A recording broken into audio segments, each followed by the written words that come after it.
this. I want to talk a little bit about, first, I guess, about the process. I'm not going to get too technical because I'm not a teacher or some wet play photographers like to be very history, oriented and shoot in a very historical way. That's not really me. I love the process more for the look of it, less for, not in the micro kind of, I need to mix all my chemicals and be everything, historical. So I'm going to tell you a little bit about my my process and how I go through it. I'm a little nervous, so I'm just going to put that out there. This is kind of the first time that I've talked about my work in a group setting. Usually it's more in a one-on-one review type setting, so forgive the nerves. Hopefully it'll go away a little bit. You're doing great, man. Thank you. Yeah, thank you. So I shoot with a big box wooden camera, and I will pass this around. This has images from the series after this one. I didn't really think about taking pictures while I was shooting of this series because I wasn't socially media savvy. That's been something that's been growing. But it's a big wooden box camera with the bellows, and then it has a big lens on the other end. And so what I do is I take a plate, which is either a glass plate or largely in this case, an aluminum plate that has a black covering, very smooth black covering that I get from a trophy supply store. They sell you the plate and it has a plastic covering to keep it nice and clean. So I take one of these plates that's cut to the right size for the back of my camera, peel off the plastic covering. I'm in the dark room, pour on the collodion, put that plate in a silver bath for about 3 minutes and then pull it out. This is in the dark now, and put that in the back, my camera back. It's a wooden case that holds the plate light tight. Put that in the back of my camera, put the lens cap on, and then pull the dark slide out so that that's exposed to the whole inside of the camera. And then when I'm ready to take my exposure, pull off the lens cap, and then I count, some people do a timer, they're probably a little bit more accurate than I am. But I like to count because I like to have that interaction with the subject. And I tell them beforehand, it's going to be about a 30 count. So I count off 1, 2, 3, and they can kind of listen to my voice, know when that's coming and how long they have to hold it. And then when it's over, I put on the lens cap, put the dark slide back down, take this back into the dark room, open it up with the lights out, pour on the developer, and then rinse it off, and then put it in the fix. And the fix is when the image comes up and I can see what I have, rinse that off, and then I have the image. So all of these images here are original. All of them were in the back of my camera. It's a lot. And you made it sound so fascinating. easy. It's not easy. It is not easy. No, It didn't sound easy at all. No. And it does take a few plates to kind of get the right exposure because, and you also have to imagine it takes a lot of light for this process. So I'm shooting all of these in studio, so I've got artificial lights, and I've got them pretty much to the edge of the frame, as close as I can get them to keep them outside of the frame. And it is, I'm counting to 30, 35, but I'm counting slowly, so it is actually more of a, 45, 50-second exposure. And so I have to find positions for the subjects to be that long, because even the slightest kind of bobble, you'll see it on the plate, you'll see it'll be a blur, which in some instances you might be happy with, but if that's not what you're looking for, you have to find that space where they can really be stable. So, let's see, what led me to this series is, well, first, one of the other reasons I'm drawn to this process, besides the fact that, it's very hands-on, very handmade, the kind of the opposite of digital photography, is it also slows you down. I've been rushing now, and that seems ironic, but it slows you down, and you really have to plan ahead. You have to be with the model. You have to be connecting with them and like, can you hold this? Are you comfortable enough to do this? I also like the look of it. I like the kind of the inherent history that is a part of this process. You know, you think about all the Civil War photography, and this process is from about the 1860s, and this was very popular in a lot of the Civil War battlefield pictures was this process, which I can't imagine doing because they're doing it out of the back of a cart in a field. And I'm struggling with it in the dark room in my studio, so I can only imagine. But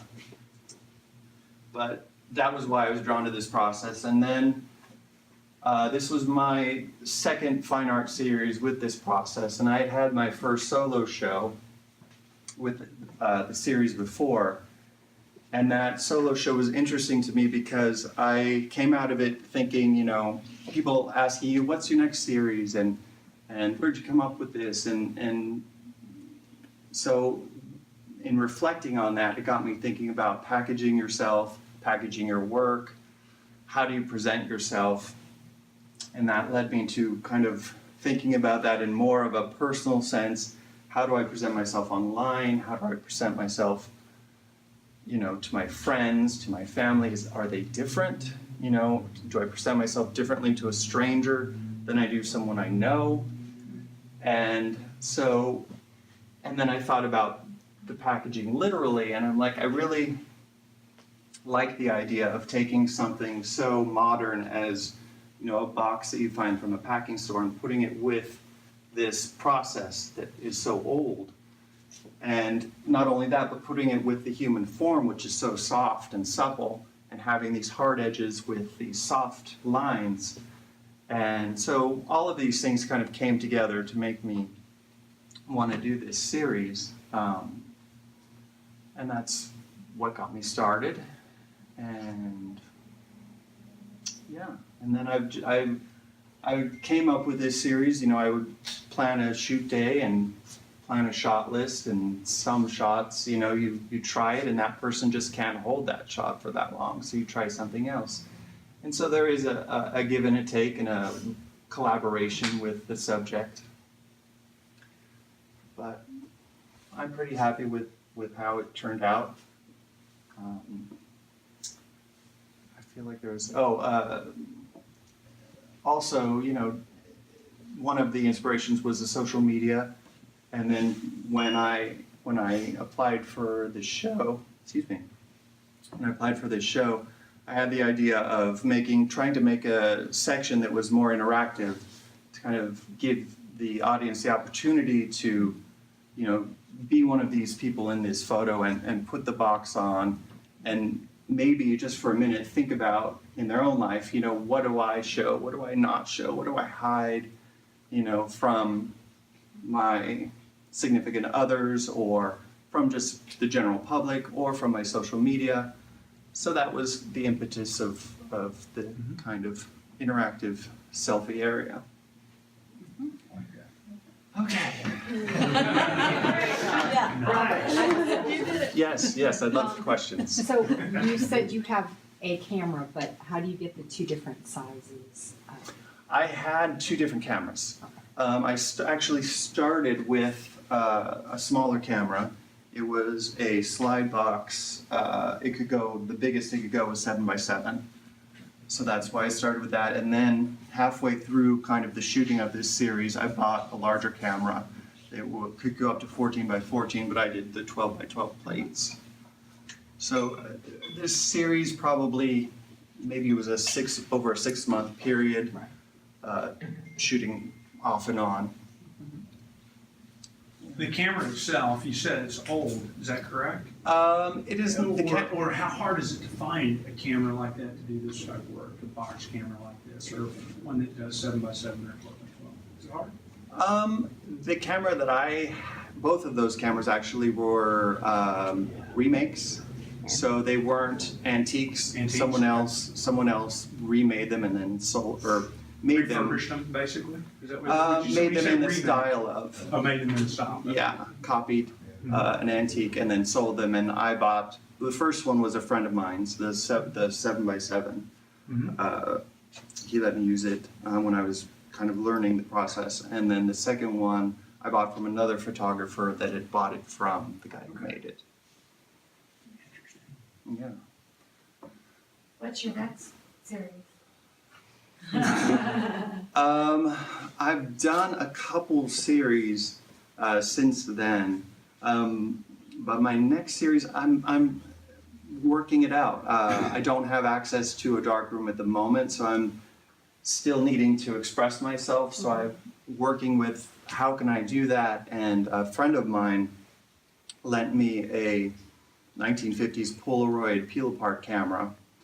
So I've been playing with that, and I'm wanting to do something with our current political situation, something that has to do with that and how I feel a lot of people are being marginalized and not heard from. So those are the themes that are running around in my head, but I'm not exactly sure how that's going to manifest. I got another question. Does color ever enter into your creative as far as a possibility for a series or a shoot, or when does color become maybe something that Matthew Finley looks at? My this current thing that I'm thinking about would be color. Okay. So yeah, it's project based for me. This process actually, you can hand color. You could, before you varnished it, you could go in there with, I believe it's pastel, dry pastels, and you could color and then varnish over that. But I kind of love the black and white, and that didn't hold interest for me. But I'm not at all opposed to color. The series I'm thinking of is actually pretty colorful, playing with the red, white, and blue theme. Like it's being political, but I don't want to be like overt. Like it's a whole. I don't even know where it's We going. won't hold it against you. Go ahead. Be as overt as you want. My style, I'm on the subtle side. Yes. So, can you elaborate on the aesthetic in this particular collection? I'm looking at people that have gloriously beautiful bodies that you've hidden in so many ways that it makes me uncomfortable. And I do understand what you said in the beginning, packaging yourself, but in every case except this one, there are no faces shown. There's a couple parts to that. I'm drawn to beauty. I'm not like a Joel Peter Witkin. That's I'm not interested in showing, someone without a limb or I like physical beauty. I'm drawn to that. So my subjects are more on that side. But as far as covering them in this series, it's just more representational. Like I think that you can be beautiful but still cover a part of yourself just because you're beautiful. I don't think you have to, I don't think those people are immune from hiding elements of themselves. And also as far as the not showing the faces, I wanted it to be more universal. I wanted it to be less about, that girl with that face and more about that shape, that body. I wanted people to be able to read more into the image. And I guess not showing the face for me made that seem more accessible. So there was no case in which you shot someone's actual face? There is. Oh, okay. They just don't They're happen just to not be, here. in this grouping. How many are in this series? I believe there's probably about 26 images altogether. Yeah. And you're in LA, so this is like the norm body type you get when you're I do have a good pool to choose from. For sure. For sure, yeah. Not the Cardinal Lane. No, not normal people like we are. Yes. You know, Matthew, I look at these and I like the fact you don't show a face because I think each image we can implement ourselves into what you were thinking and what that translates into our lives. Like, you know, I look at that first one, what does that mean to me? And I can put myself in that position because I don't see a human face. I can put my own body and mind into what that translates. So I Yeah. think it's very moving. Good, and that's exactly what I was going for. And it wasn't so much a conscious choice of I need to cover all their faces. It was just maybe more of a subconscious choice that I don't want to necessarily just be taking a picture of that person. They weren't Yeah. supposed to be portraits of these people. They're more representational. Yeah. So yeah, even the ones that I do have faces, usually there's parts of them that are covered. I have a picture of a gentleman and he has the fragile tape. You can see his face, but it's around his mouth. So it is still representational in that way. Any other questions? Anybody? How much input did the models have in their poses? Definitely some input in their poses. I would usually come in with a shot list of what I wanted to try to get, and you know, we'd try it out, and if they couldn't hold it, we'd change it, or if it just didn't look right, or if they were uncomfortable. There weren't too many where I was like, you know, let's do whatever you want to do. But that did happen once or twice where I'd gone through the shot list and we still had some time, and I would ask them if they had an idea. But generally, it was pretty planned out. Were there any blur shots that didn't make you were talking about the blur, was there anything that was unique in any of the blurred shots that you thought, hey, I could probably put that with the collection, with the series that gives it that same, the same feeling you're looking for, the same idea you have? I'm trying to think. I think there might be one that, well, like the young lady with the bubble wrap on her head with the cigarette, her hand is a little blurred, like Okay. it wasn't totally stable and she moved a little bit. But I so love that image that I didn't think reshooting it would make it any better. Yeah. So it was okay that it was a little blurred. And that's a big It's cigarette. gorgeous. Yeah. And how long did you spend with each subject? I would say probably 3 to 4 hours. And you know, for me, about each image would take 15-20 minutes. So, you know, and that's maybe getting 2 plates, 1 to 2 plates, and like if the first one didn't work, maybe the second one would. So that's, you know, what is that, a half a dozen plates, if that, like if you're having that's a good day, you know. There are days where the chemicals are either too dirty or it's too warm or they're not wanting to work, that you might get even fewer out of that. Did you ever run into the plate drying up before you got to the shot? Not often, because I'm in a more controlled Yeah. environment, but that has happened. It happened early on when I, you know, because after I put it in the back for the camera, you know, you set it down and you adjust the model because you have to look through the camera. And so if I took too long there, it has dried out once or twice. Yeah. Matthew, what artists inspire you, be them photographic or other? I'm very inspired, kind of going along the kind of beauty route. Like Herb Ritz was very inspiring to me. I love just the daring of like Robert Mapplethorpe, just pushing it. You know, he pushed it more than I think I even can push it, but I so admire that. Going back even further, Minor White, his work with the body. For this series, Ruth Bernhard, it was a big inspiration. So, yeah.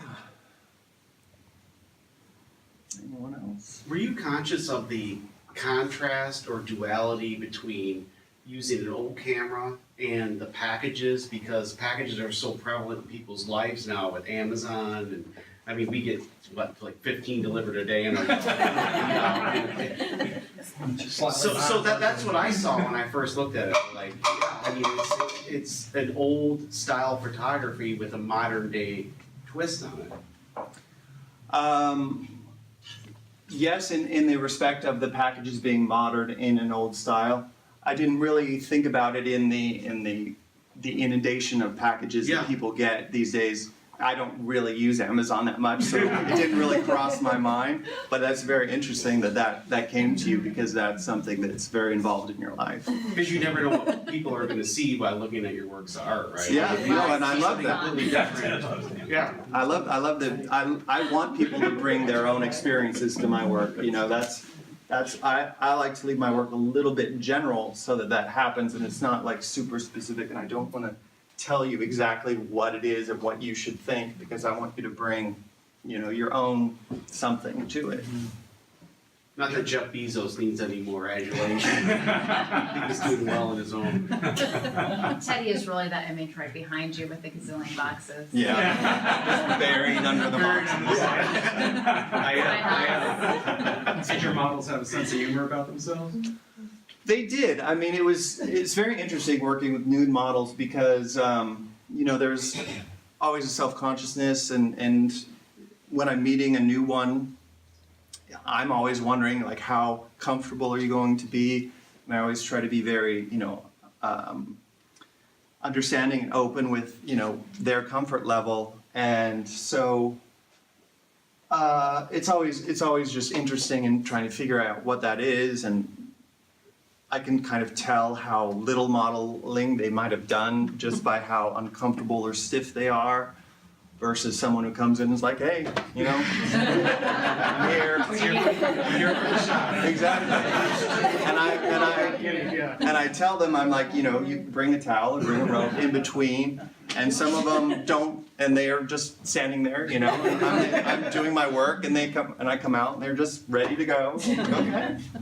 Do you Great. cast for that, or do you put? How do you find? Or did you see somebody in a form that you thought, hey, you might be integral in this series I'm doing? There is a website called Model Mayhem that I use, and through that I've met a lot of people, and I oftentimes shoot them over and over again. Okay. So they become friends, and we work together regularly.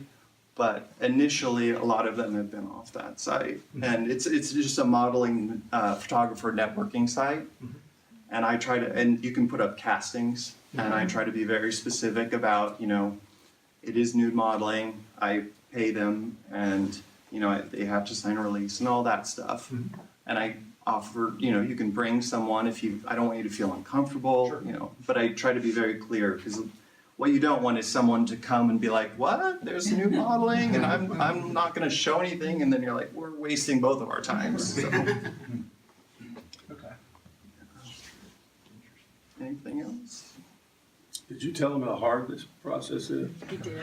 I tried Tell them to. about pouring the plate, did you tell them about pouring the plates and all that? Yeah, he did all that. Yeah, every step of the process, something can go wrong. You know, whether it's pouring the plates or the silver bath being, you know, dirty or just angry. It kind of has its own kind of life of its own, or just having a light leak, or, you know, every step. But I think that I've been pretty lucky, and it might have to do with just shooting in the studio and in a space that I can kind of really control.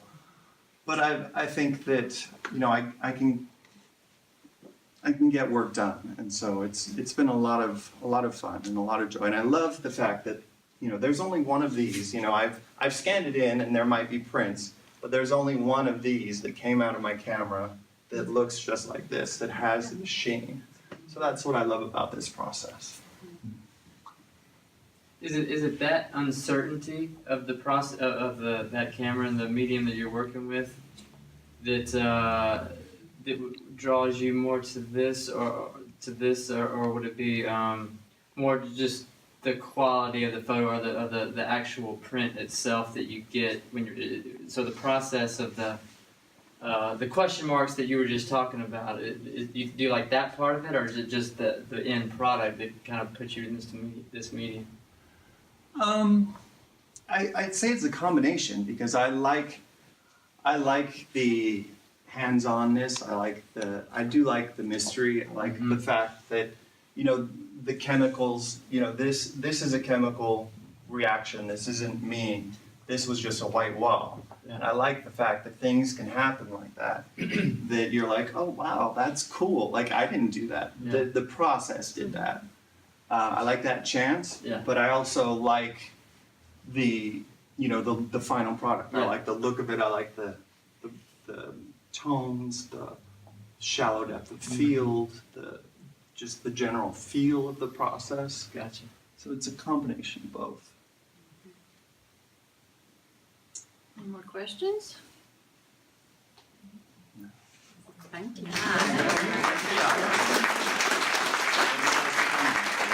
Yeah, thank all y'all for coming. Here, have some milk. It's just a house parlor trick. You can sit on this box. No, it's gonna be fun. It'll be fun. It'll be fun.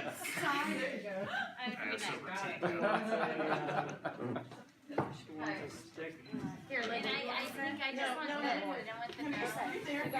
What about through there? Okay. Here, Bob. Where is Cole and Teddy? At the bottom. Well, what do you think? All right. Are we ready? Okay, one.